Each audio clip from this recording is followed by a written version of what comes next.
Queridos amigos de Radio Paz, estamos llegando ya al final de nuestra cuaresma y con esto, estos 3 días que cambian la historia completa de la humanidad, lo que conocemos y llamamos Tríodo Pascual.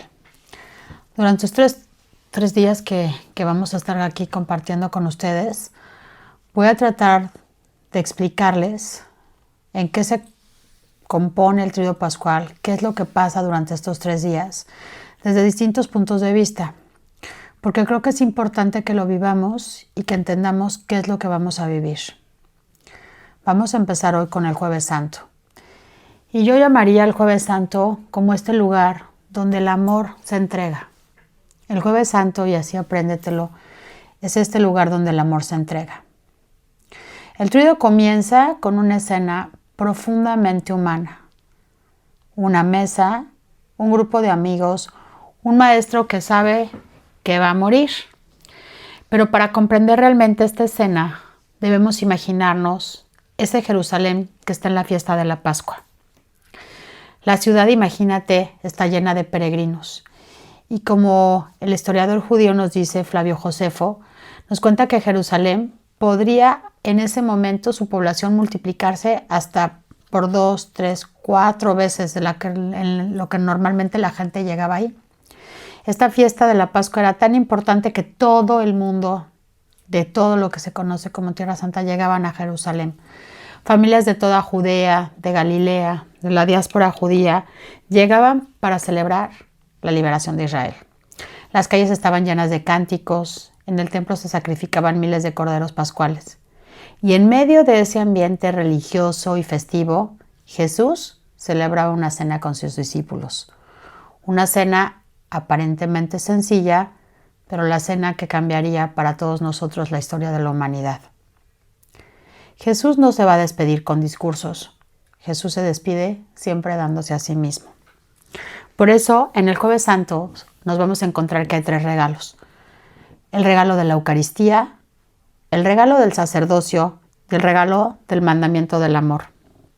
No son 3 cosas separadas, son una misma realidad.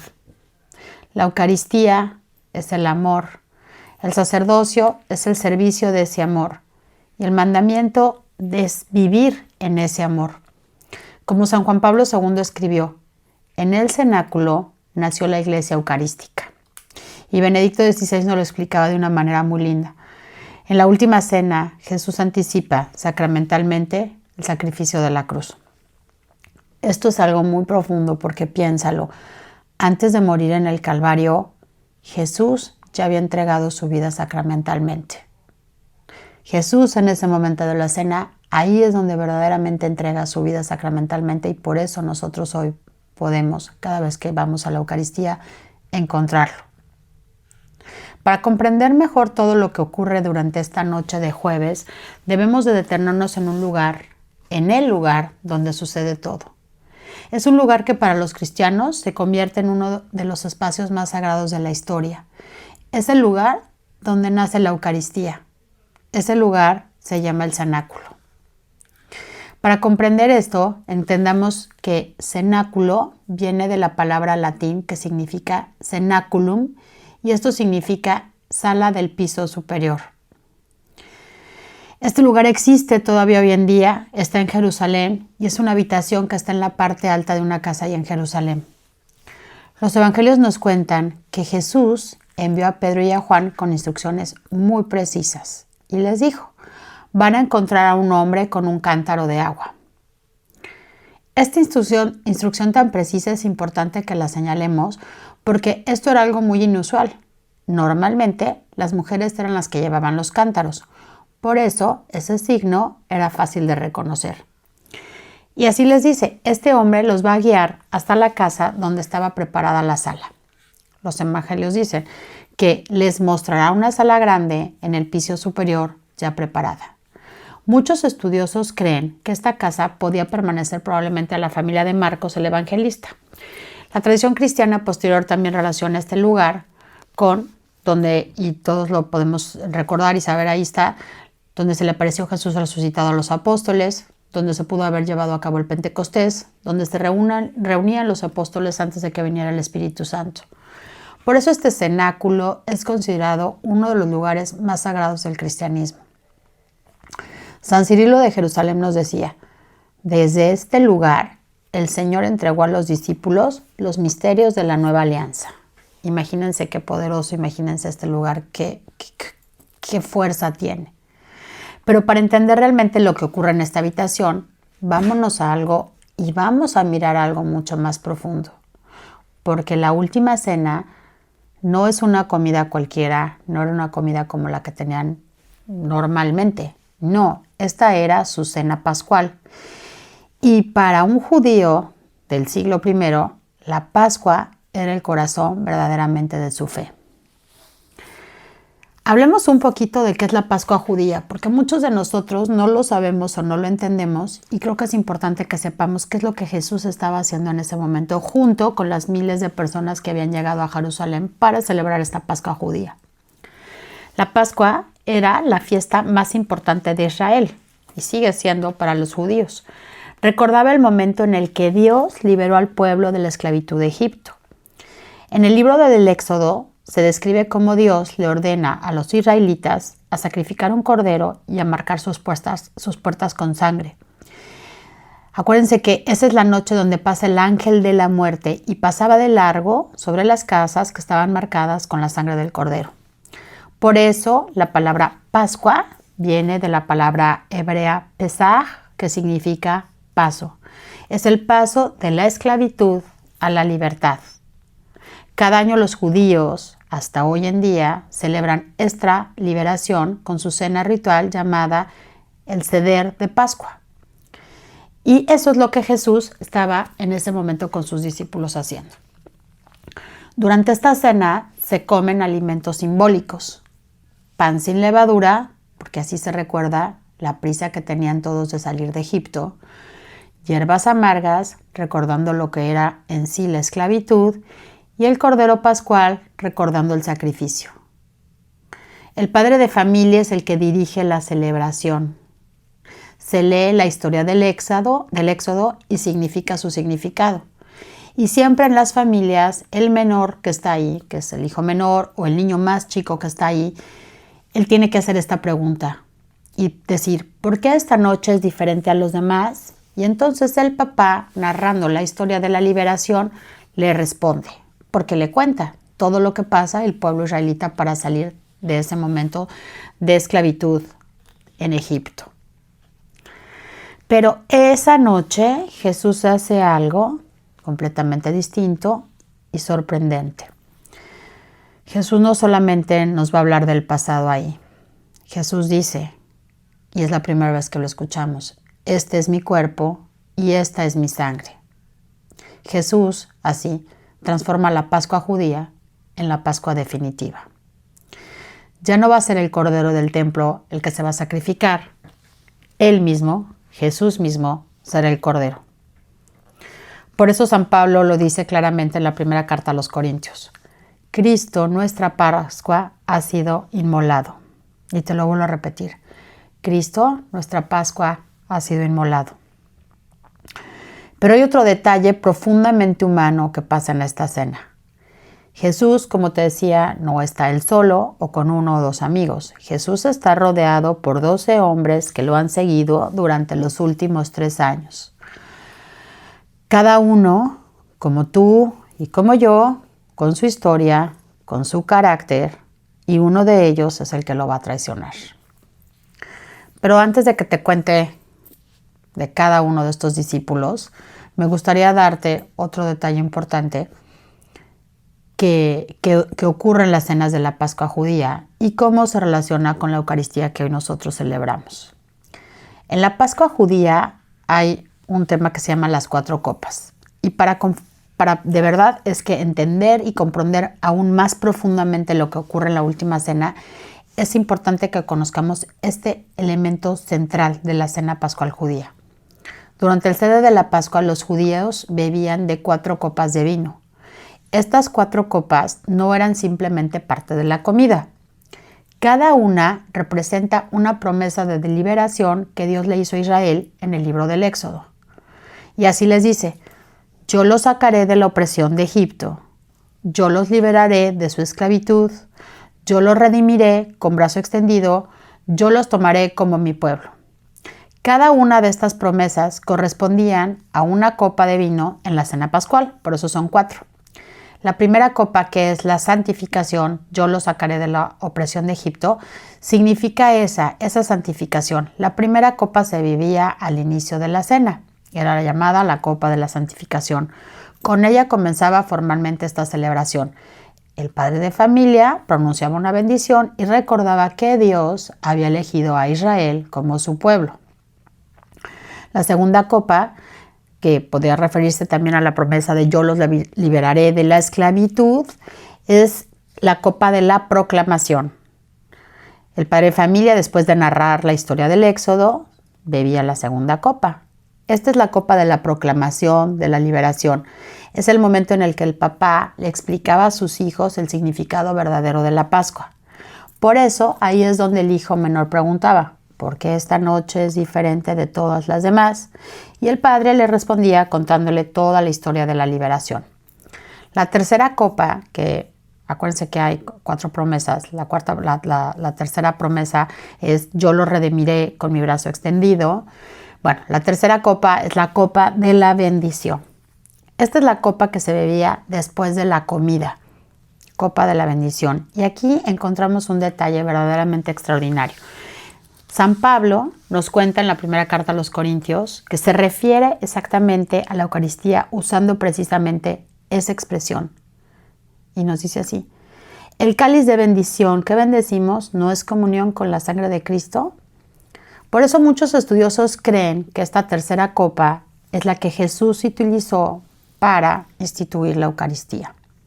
Por eso cuando Jesús toma el cáliz y dice, esta es mi sangre de la alianza, está transformando el significado de esta copa. Ya no solo nos está recordando la liberación de Egipto, ahora con esta copa, con este cáliz y diciendo esta es mi sangre de la alianza, ahora está anunciando la liberación definitiva del pecado y de la muerte. La cuarta copa es la copa de la consumación. Lo que pasaba en la cena es que después del canto de los salmos se bebía la cuarta copa. Esta era la llamada la copa de la consumación o la copa de la alabanza. Con ella se terminaba la cena pascual. Pero aquí aparece otro detalle muy interesante en los evangelios. Cuando Jesús está en la última cena, dice algo muy sorprendente y dice, no beberé más del fruto de la vid hasta el día en que lo beba nuevo en el reino de Dios. A ver, lo voy a volver a decir porque se los leo. No beberé más del fruto de la vid hasta el día en que lo beba nuevo en el reino de Dios. Muchos teólogos creen que Jesús probablemente ya no bebió de la cuarta copa durante la cena y la dejó incompleta. Y eso nos lleva directamente ¿a dónde? Pues al Calvario. La cuarta copa podríamos decir que es en la cruz. El Evangelio de Juan, aquí lo encontramos y ahí vemos un detalle muy significativo cuando Jesús dice en la cruz, tengo sed. Entonces ahí es cuando le acercan esta esponja con esta cosa tan agria, tan horrible. Y después de beberlo, Jesús pronuncia las palabras, todo está cumplido. Mucha gente y muchos libros refieren a que aquí está este símbolo muy profundo. La última cena y la cruz forman un único sacrificio. La cena comienza en el sacrificio y la cruz lo consuma.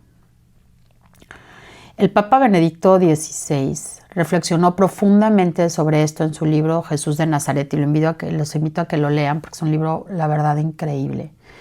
Y ahí explica que la última cena y la cruz no son 2 eventos separados, sino son un único acto de amor redentor. Jesús comienza el sacrificio en la mesa del cenáculo y lo lleva a su plenitud en el Calvario. Benedicto XVI escribe, y lo voy a citar, la última cena anticipa la cruz y la cruz lleva al cumplimiento de lo que comenzó en la cena. En otras palabras, la Eucaristía no solo es el recuerdo de la cruz, la Eucaristía es la presencia sacramental del mismo sacrificio de Cristo. Y cuando entendemos esto, descubrimos algo muy profundo que ojalá que tú lo puedas también entender así en tu corazón. La Eucaristía no es solamente una comida sagrada, no, es la Pascua definitiva. La Eucaristía es este paso de la vida, la Eucaristía es este paso de la muerte hacia la vida. Es este paso de la esclavitud al perdón, del pecado a la gracia.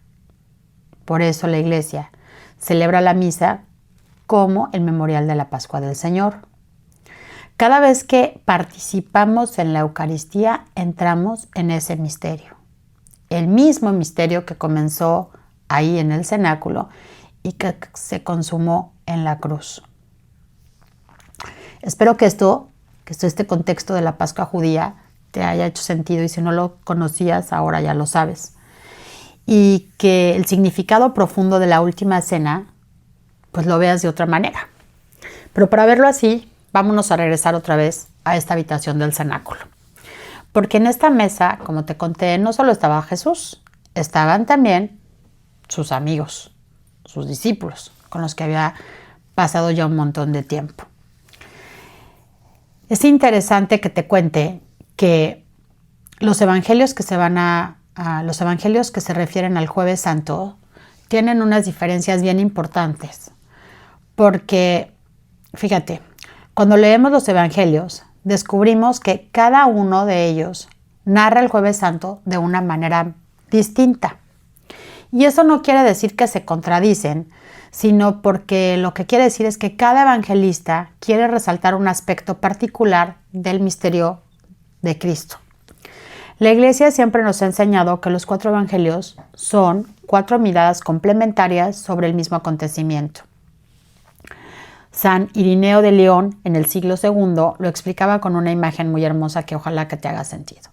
Decía que así como el mundo tiene 4 puntos cardinales y 4 vientos, también el Evangelio tiene estas 4 columnas: Mateo, Marcos, Lucas y Juan. Cada uno contempla el misterio desde un ángulo muy distinto. San Mateo, San Marcos y San Lucas, estos 3 primeros evangelios, los que se llaman los evangelios sinópticos, la verdad es que ven juntas las cosas. ¿Cómo te explicaré? Porque presentan la historia de Jesús con una estructura muy similar. En estos 3 evangelios encontramos el relato explícito de la institución de la Eucaristía en el Jueves Santo. Y dicen así: Jesús toma el pan y lo bendice y dice: este es mi cuerpo. Luego toma el cáliz y dice: esta es mi sangre de la alianza. Estos evangelios ponen el acento en la nueva alianza que Cristo establece con su sacrificio. Este lenguaje nos recuerda claramente el pacto que Dios hizo con Israel en el monte Sinaí. Pero ahora la alianza ya no se sella con la sangre de los animales, se va a sellar con la sangre del mismísimo Hijo de Dios.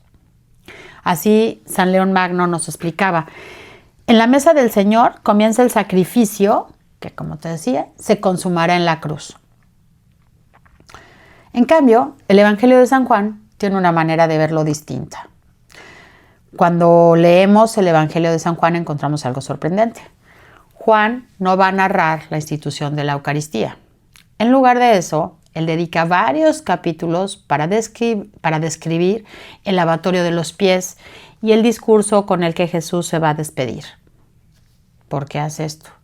Pues muchos estudiosos explican que cuando San Juan escribió el Evangelio hacia finales del siglo I, la Iglesia ya venía celebrando la Eucaristía regularmente. Esos primeros católicos, esos cristianos primitivos. Por eso Juan no va a repetir el relato. En cambio, lo que hace Juan es que decide mostrar el significado profundo de la Eucaristía. El amor aquí se hace servicio. Por eso, el gesto central del relato de Juan es que Jesús le va a lavar los pies a los discípulos. San Agustín decía: el Señor, después de dar su cuerpo en la mesa, dio el ejemplo de su humildad al lavar los pies. Imagínate qué increíble. No solamente se estaba dando él mismo, sino le está enseñando y nos está enseñando a todos cómo la humildad es tan importante. Para Juan, la Eucaristía no se entiende sin este amor humilde de Cristo.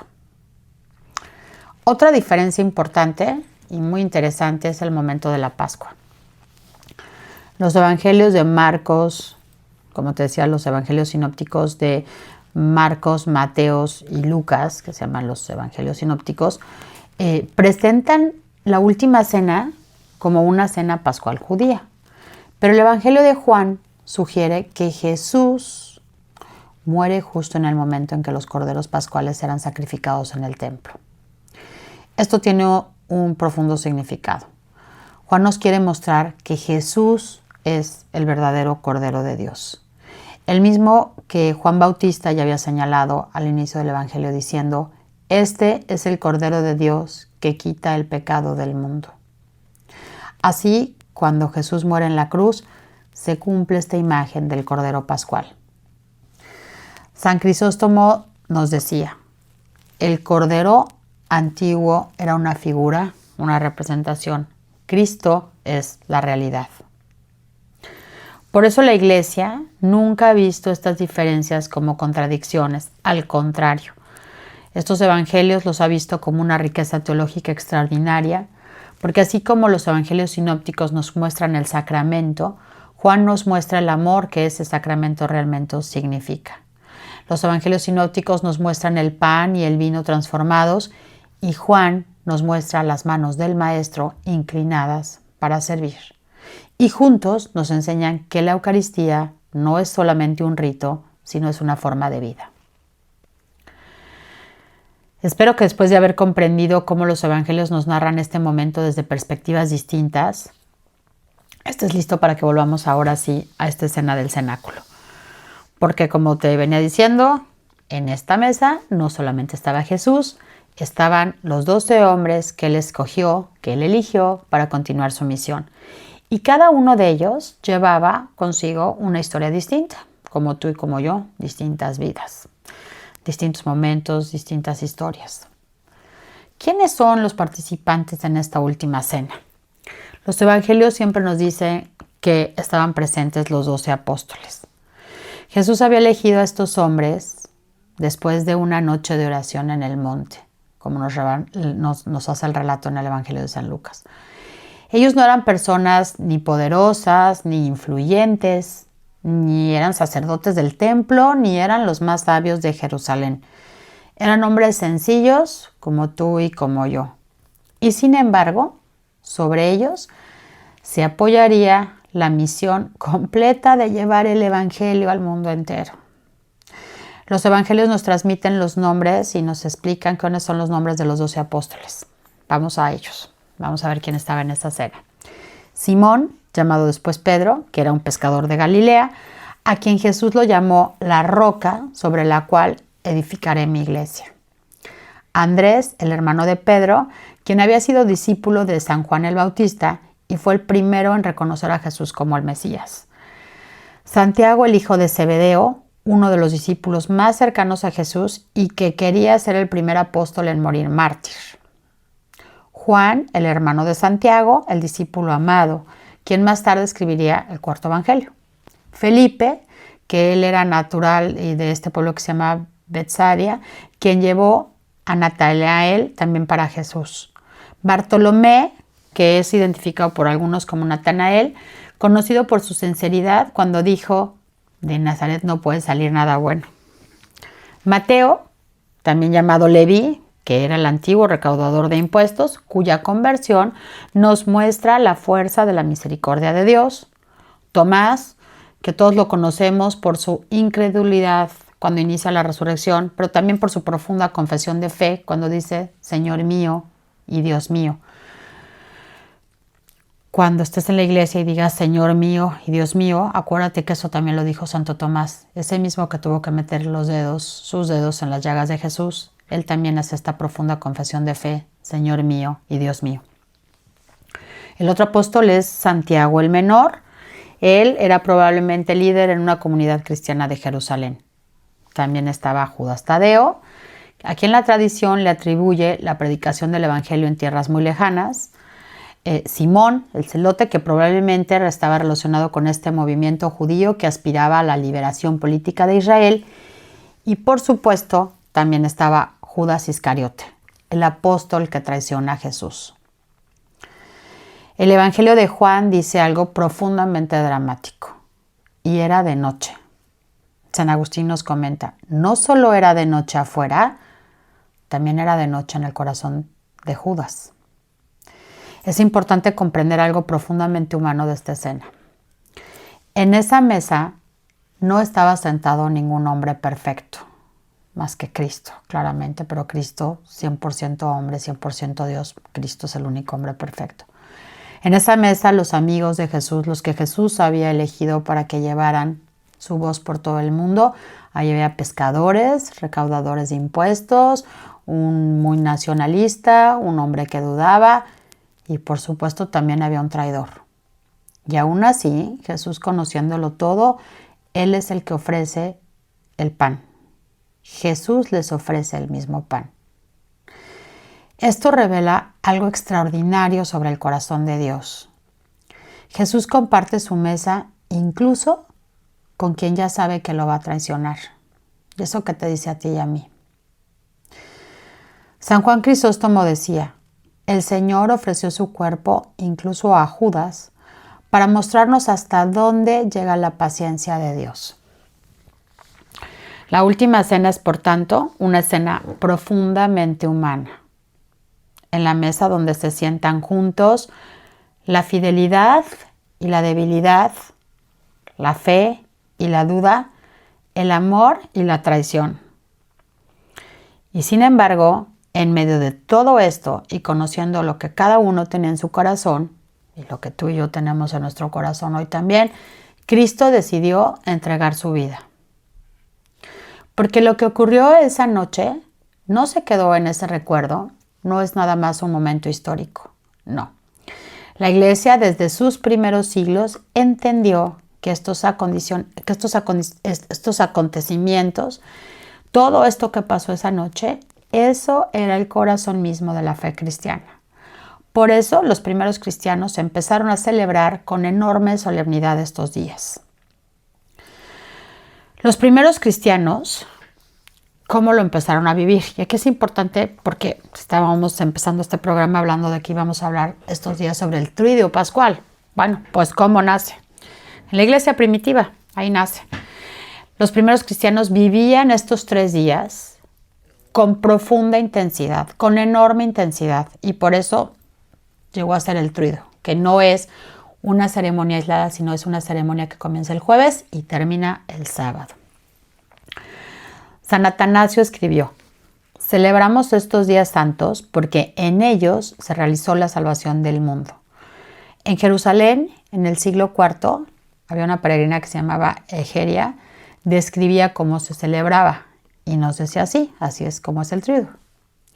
El jueves, la memoria de la última cena, el viernes, la adoración de la cruz y en la noche del sábado, los bautizos y la vigilia pascual. Los catecúmenos pasaban meses preparándose para ser bautizados en la vigilia pascual. Y así desde los primeros siglos, el Triduo era el centro del año cristiano.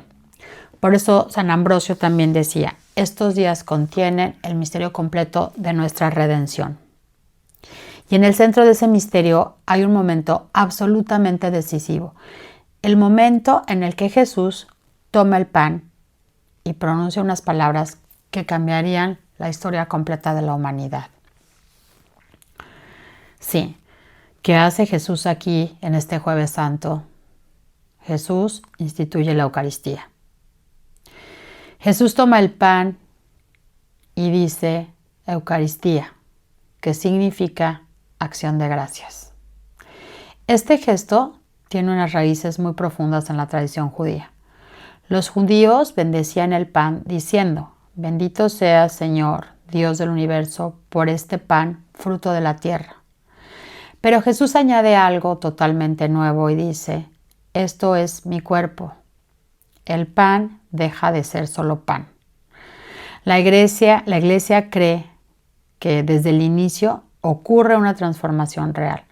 San Ignacio de Antioquía en el año 107 nos dice, la Eucaristía es la carne de Jesucristo. San Justino Mártir escribió en el siglo II, este alimento no es un pan común ni una bebida común, no es un símbolo, es presencia real. Por eso el Concilio de Trento lo explicaría siglos después diciéndonos que Cristo está presente de una manera real, verdadera y substancial. Santo Tomás de Aquino nos dirá, en este sacramento está contenido Cristo entero. Tú imagínate, este Jueves Santo que estamos viviendo hoy, ahí donde Jesús decide entregar su cuerpo, ahí en esa mesa, ahí en la Eucaristía, y nosotros cómo nos acercamos a veces a la Eucaristía. No de la mejor manera. Debemos de replantearnos en verdad si sabemos y estamos conscientes que cuando recibimos la Eucaristía estamos recibiendo la presencia real de Jesús. O cuando vamos a la capilla de adoración, si realmente estamos conscientes de que ahí está la presencia real de Cristo. No es una cosa menor. Es este sacramento en donde está contenido Cristo entero. Junto a la Eucaristía, que es lo más importante desde mi muy particular punto de vista, que pasa este Jueves Santo, esa misma noche ocurre también algo más, porque Jesús, ¿qué hace? Él no iba a poder estar todo el tiempo haciendo esto, sino que Jesús entrega a los apóstoles una misión. Y esa misión continúa a lo largo de la historia.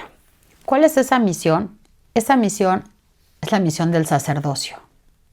Porque Jesús le dice a los apóstoles, hagan esto en memoria mía. Y ahí, en ese preciso momento de ese Jueves Santo, ahí en el cenáculo, también ahí nace el sacerdocio. Pero no el sacerdocio como el que ellos tenían acostumbrados a conocer del templo judío. No, aquí nace un sacerdocio nuevo que está ligado directa y perfectamente a la Eucaristía. Por eso San Juan Crisóstomo decía, el sacerdote presta su voz y Cristo es el que actúa. San Gregorio Magno escribió, el sacerdote es servidor de ese sacrificio eterno. El sacerdote nunca va a reemplazar a Cristo.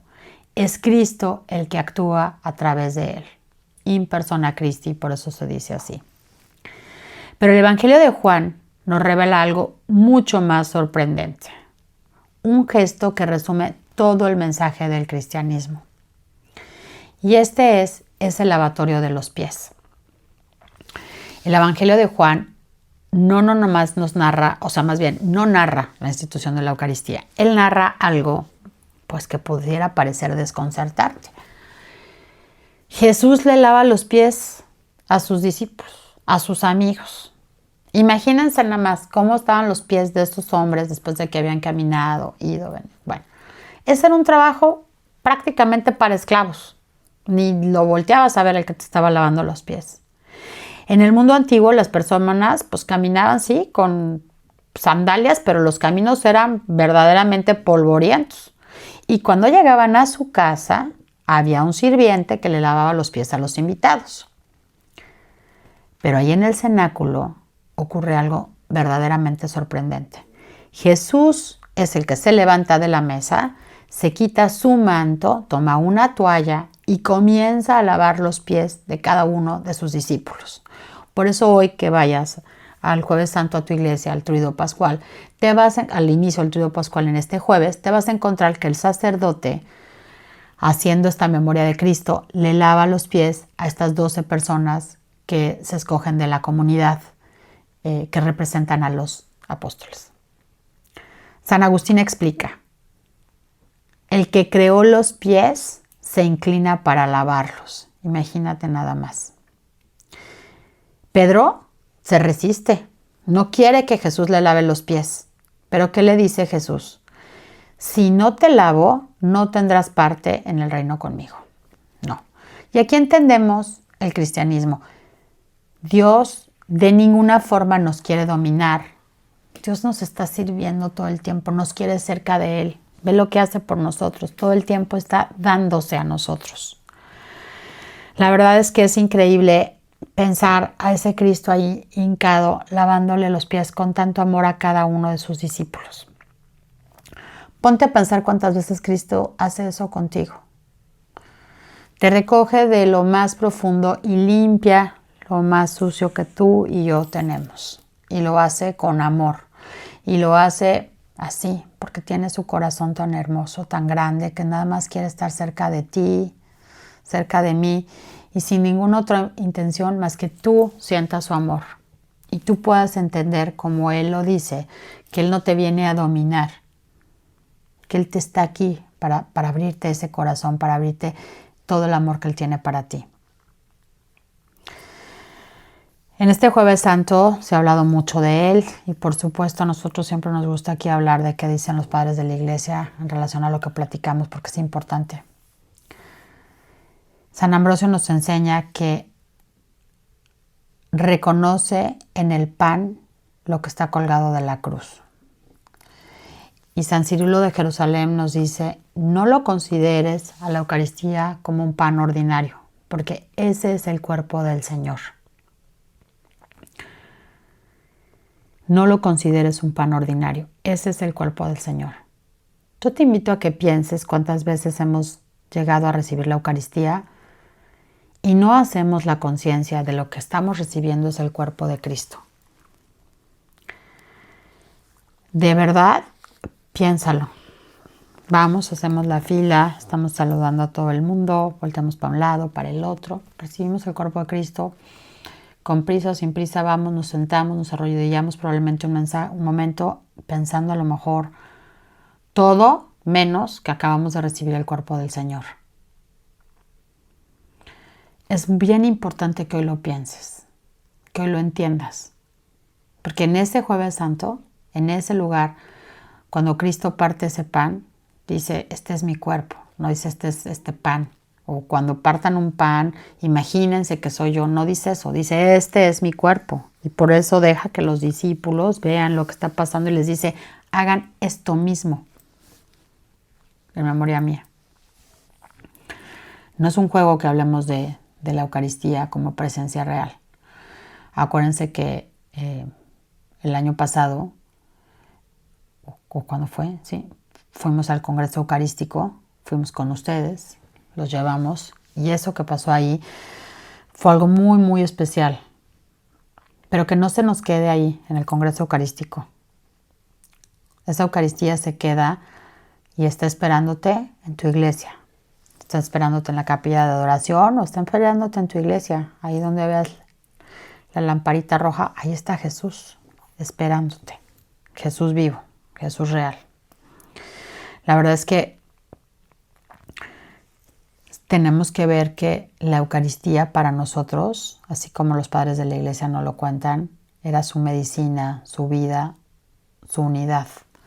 Es esta medicina que nos va a llevar a estar ahí con Cristo cuando moramos, que nos va a llevar a estar ahí con Él todo el tiempo. Si tenemos la gracia de, cuando termine nuestro tiempo en la tierra, tener este encuentro con Cristo y ahí, con esta Eucaristía, vamos a llegar ahí. Este Jueves Santo nos hace 3 preguntas fundamentales. ¿A quién está alimentando mi vida? Fíjate bien. ¿A quién alimenta verdaderamente mi vida? ¿A quién sirvo? ¿A quién amo? Muchos cristianos creen en la Eucaristía, pero no viven el amor. Yo te pregunto, ¿tú de veras amas a los demás? ¿Tú de veras le sirves a los demás? Piensa a quién le sirves, piensa a quién amas. ¿Le sirves al que te cae bien o al que de él puedes sacar algo?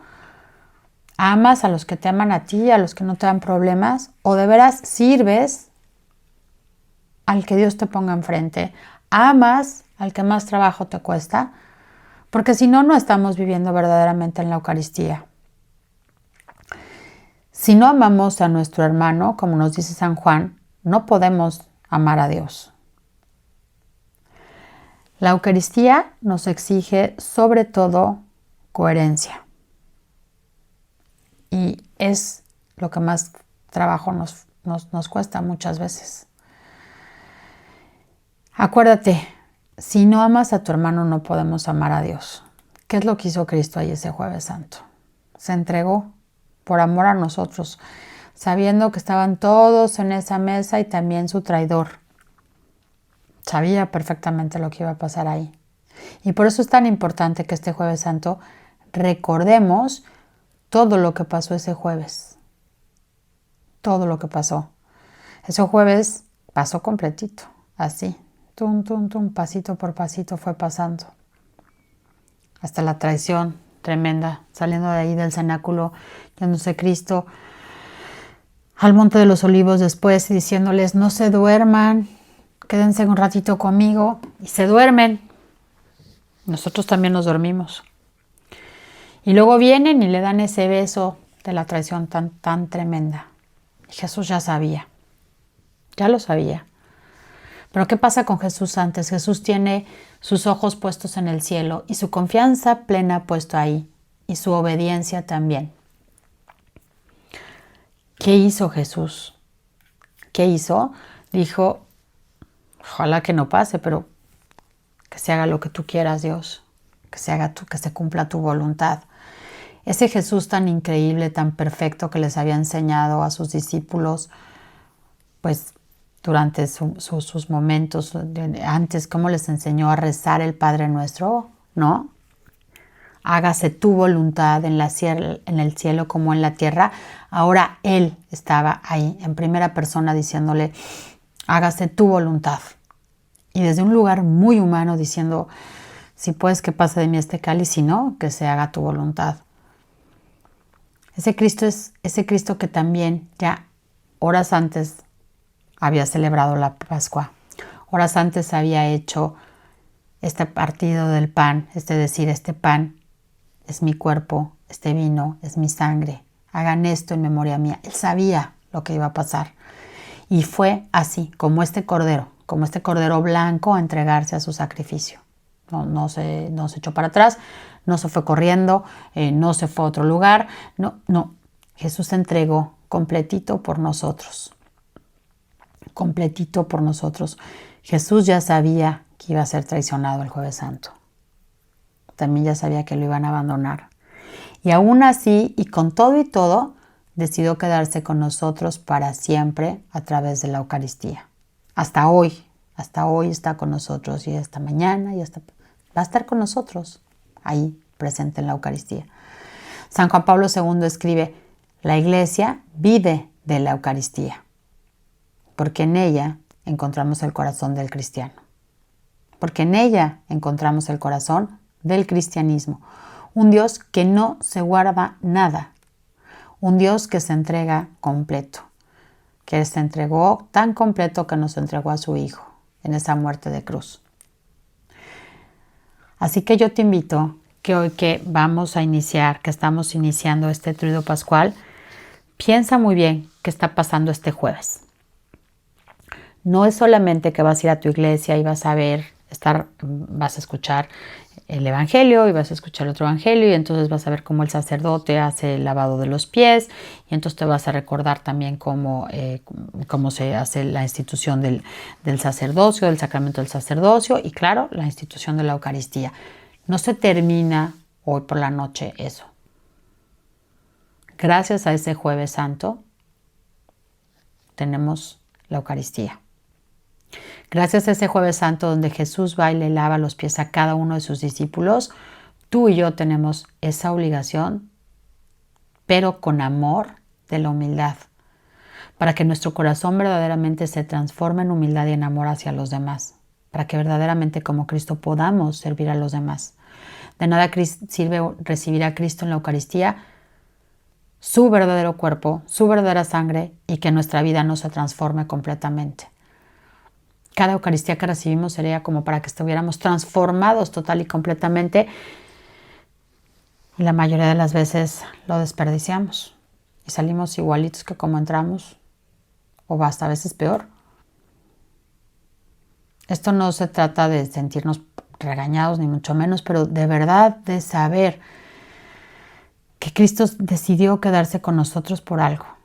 porque sabe que tú y yo somos valiosos, porque sabe que tú y yo, a pesar de todo lo que hicimos, lo que hemos hecho, lo que vamos a hacer, Él todas las veces se quiere entregar, todas las veces nos quiere dar oportunidad, todas las veces se entrega, no se guarda nada para Él, se entrega completo. Así que hoy, que tengas la oportunidad de asistir, de empezar este Triduo Pascual, vívelo como ningún otro que hayas vivido. Yo hoy te quise hacer una explicación de todo lo que es y por qué llegamos ahí, pero tú en verdad vívelo. Y cuando veas la representación de estas personas que van a estar ahí para que los laves de los pies, tú piensa quién eres de esos discípulos. ¿Cuál de esos discípulos eres? A veces somos todos un poco y hasta somos también el traicionero. Y sabes que te digo la verdad. Pero piensa que con todo y todo, Cristo nos quiere, Cristo nos ama y Cristo decidió ir hasta el final. Cristo decidió ir hasta el final. Por eso, no desperdicies la oportunidad de hoy de vivirlo desde el corazón, de tú también hacer ese servicio con alguien más durante tu vida, no solamente durante estos 3 días que van a pasar en el servicio a los demás, y recibir tu próxima Eucaristía con tanto amor, con tanta devoción, que sepas que realmente es la presencia real de Cristo. Darle gracias también porque instituyó a los sacerdotes, para que ellos, no por su propio poder, sino que prestándole su cuerpo a Cristo, Cristo pueda actuar a través de ellos y puedan consagrar, y nosotros podamos recibir la Eucaristía. Creo que el Jueves Santo es un momento poderosísimo dentro de este Triduo Pascual, porque ahí Cristo, sin estar en la cruz aún, ya se entregó sacramentalmente. Quédate con eso y mañana vamos a platicar cómo avanza este amor que se entrega para llegar al Viernes Santo, que es la Pasión de Cristo. Te espero mañana. Bendiciones.